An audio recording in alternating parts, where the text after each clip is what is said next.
Araw ng linggo ngayon, September 1, 2024. Kaya mag-interpret tayo ng talata sa Biblia.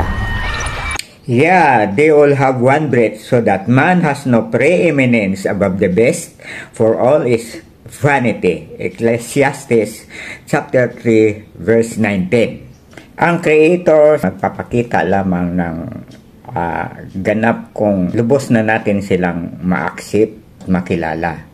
Sa ngayon kasi, karamihan ng mga tao hindi pa alam kung sino talaga ang God. Pagkakaintindi ay Diyos na nakatira doon, nakaupo sa ulap, o may balbas, o mystical ang pagkakilala. Kaya ang Creator, pag nagpakita ay UFO, alien.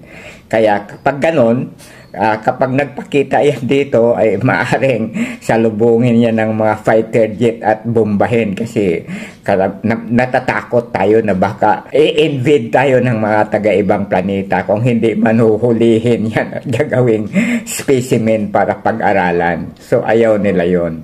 Pakita na sila dito at natanggap na natin, winelcome natin sila. Ibibigay nila ang kanilang advanced na kaalaman sa siyensya para makatulong at masolve ang ating problema dito sa mundo. 8 o'clock mamayang gabi, magla-live ako para explain ng detalyado.